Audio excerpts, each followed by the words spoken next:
How many chickens would it take to kill an elephant? One. One chicken. Yes. So if elephants are anything like horses, then they'll probably get a big fright of one chicken and then it will get a heart attack. I honestly do not know. If you had to take a wild guess. I guess if you have one angry chicken, it could do a lot of damage.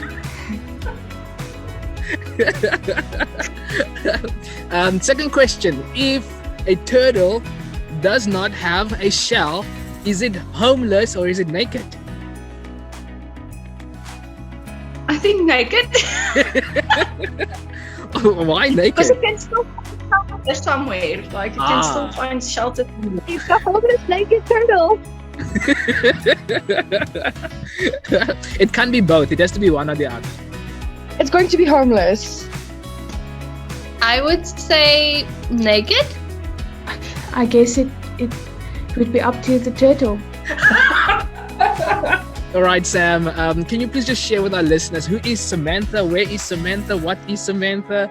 So that people can know who we're speaking to today. In short, Samantha, 26-year-old, with love with Jesus. So that's who I am. If you want the detailed version, I'm 26 years old. I'm originally from Richards Bay in KZN, but I moved down to Katu after studying chemical engineering, and now I'm working as a metallurgist on the mine. Hi, I'm Karika. I'm 21 years old. I am from Katu in the Northern Cape, literally in the middle of nowhere. And I'm just a fun-loving person. I am currently in Katu, in the Northern Cape. I'm working here at the church as an intern for almost 2 years now. And I'm currently studying to become a certified Christian counselor. I'm Lorinda Graham. I'm 19 years old, currently matric.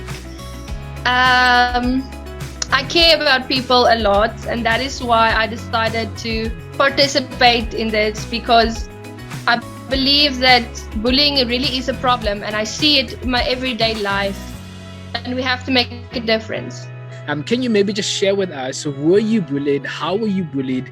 When did you discover it was bullying? Because sometimes people are mean to us, but we just like brush it off. It's nothing, but we actually can put a name to it. This bullying. Like, when did you discover that this is bullying? How were you bullied? And for how long?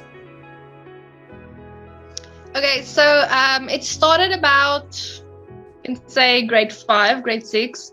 I have a problem with my teeth. Like, it's not like your usual smile. I've never had the money to go fix it, and people started calling me out about it. It was small at first, like calling me names and everything, but it got worse and worse, and people were like leaving notes in my bag and writing me messages on WhatsApp. That really hurt me, and it like totally broke my self-esteem. Like, I didn't want to smile anymore, and I didn't really want to talk to people because you show your teeth the whole time, and it just totally crushed me. Honestly, I was bullied all throughout my life because I was always the youngest, smallest student in school, because I was 5 when I entered grade 1, which was already a year and a half younger than everybody else. It started with only verbal bullying, calling me names, telling me I'm being spoiled, and it just kicked off from there into people throwing me with rugby balls or seeing that they can hit me with cricket balls during break time. And it just escalated from there, and at a certain point in time, it kind of got out of hand when I entered high school. And it had a very negative effect throughout my entire life as of then. But yeah, it doesn't just start with me, oh, you have a bad haircut. It never just stays there. I can't even remember like when it first started. I just always remember at a young age, I've been bullied on how I looked, and the fact that I didn't fit in to how society wanted me to fit in. Like, I just didn't fit in. I didn't say the right things. I didn't look like a normal girl. So in short, yes, I've been bullied.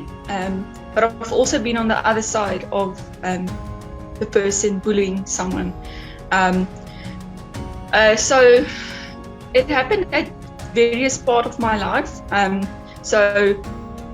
It started as a child when I was around about grade 3, grade 4, where I was bullied more on the physical things. So I had, for instance, I have one foot that turns in while I walk. So children would like walk behind me and mock me how I walk. That's the first thing I ever remembered being bullied about. And I remember as I got older, it became more emotional, bullying your characteristics, the person that you are. So it's more internal bullying, being excluded out of conversations, or not being told about a trip arranged by friends, like being the only one left out. So I would say that's what I remember about being bullied. And you know what I've realized, Greg? Most of my bullying was by people that I knew very well, that I considered being my friends, or people that I thought loved me. So I think that's when most of my bullying, and I actually realized this while I was thinking about these questions, by who was I bullied, when was I bullied? And I think especially primary school was a big part of my bullying. You know, you get to an age where you want to fit in to this group, like this. There was this clique, and it went from you being bullied to you being part of the group bullying someone. So not necessarily it was my idea to bully, but I was a part of that group of people. So I would say that's my experience with bullying and being bullied. So what impact did bullying have on you? You know, on your mental health, on your emotional well-being? You know, what impact did it have on you? Well, it did a lot of permanent, or not really permanent, but a damage that takes a long time to heal. And some of it I'm still trying to figure out and trying to give to God. And it's hard. So things like self-esteem, I never really had confidence in who I am. But like since I've got to know Jesus, that's much easier. It had a very negative impact on me growing up, because from a very young age I started to self-harm through cutting or things like that. It got very out of hand.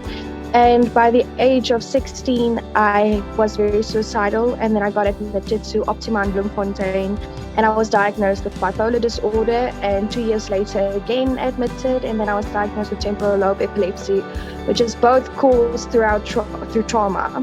Trauma triggers it, and it's just it was a major build-up for me, and it got too much at a certain point. I remember as a child, especially in primary school, that the impact of bullying was on my self-esteem. You know, me thinking there's something wrong with me. What did I do wrong? Why does nobody like me? What can I do differently? Or what do I need to do for people to start including me into, you know, groups and whatever?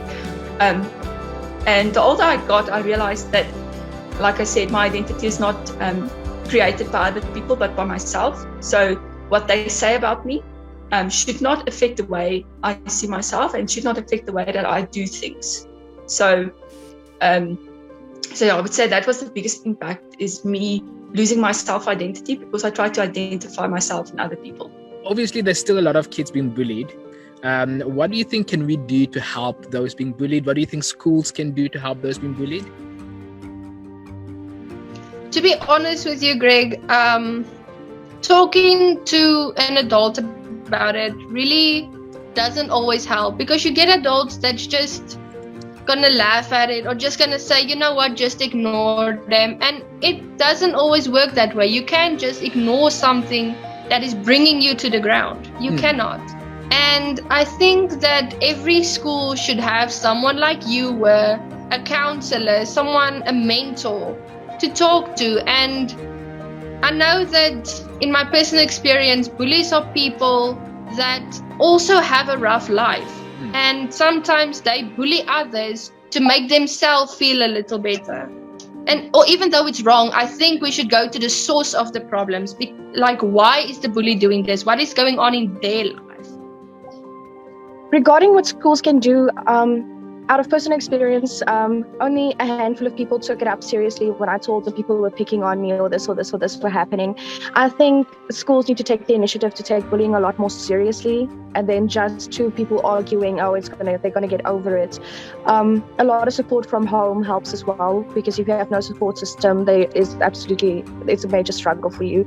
And your friends, you need to have true friends, not just people standing there listening to what's happening. They need to help you have a voice, or at the very least listen to you when you speak to them about it. I would say 3 things: speak up, stand up, and be available. So what I mean with that is speak up. Greg, I think you can agree with me on this. Since I started being a part of the youth ministry, I've realized that the more I share my experiences, and the more I tell my story and I share my struggles, the more people are open towards being vulnerable towards me. So the more I share what I'm going through, the more people will come to me to talk to me about what they're going through, right? So that's the first thing. Like, if you've been through something, speak up about it so that you give other people the encouragement to speak up about what they're going through. So that's the first thing, because it's like you said, a lot of people don't want to speak up about it, or they don't even realize it's bullying. So unless you tell someone, this is what I've been through and I believe it was bullying, that immediately sets up something in their mind, making them realize, okay, I've been through something similar, obviously as what it was bullying. So if I speak up about it, someone else will be willing to speak about what they go through. And then the second one, stand up. If you see something or someone being done, or something wrong being done to someone, and you believe it's bullying, stand up for that person, right? I remember being grade 4, grade 5, and the only thing I ever wanted was for someone to tell me it's not my fault, or someone to stand up for me and say, you know what, don't even be bothered by what they're saying, or going to that girl and telling her whatever you said was wrong, and no one did. So I think that's the second thing we can do, is stand up for those who are wrong. And then also, that's a culture thing. We need to start setting in that culture for people to be bold enough to stand up against bullies. Eh? Come on. And then the third thing I said is be available. So a lot of times people will come to you and tell you they need to talk to you about something, right? And what do? We're busy. We're so busy. We don't set aside that 5 or 10 minutes to talk to someone.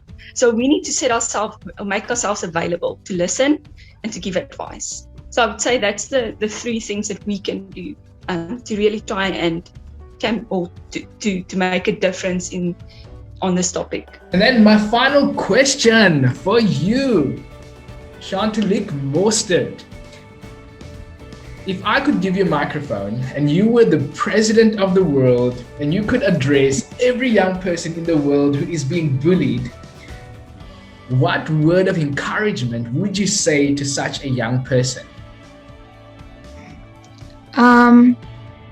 It gets better. The one thing I would say to them is my favorite quote that got me through it all, and it's a quote by John Lennon saying, everything will be okay in the end, and if it's not okay, it is simply not the end. So if you're feeling down and out right now, don't quit. It's not the end. Everything will be okay, and if it's not okay right now, don't put it to a full stop. Just keep going. You're going through all of this for a reason, even if that's not clear to you right now. And then the famous saying from Dory, just keep swimming. I think the first thing I would say to people is to love yourself, because it's hard when people bully you, especially about appearances. Then we start undermining ourselves when we start thinking that we're ugly and we're not. So the first thing I would say is begin to love yourself. Don't just see your flaws, see everything that is beautiful about you.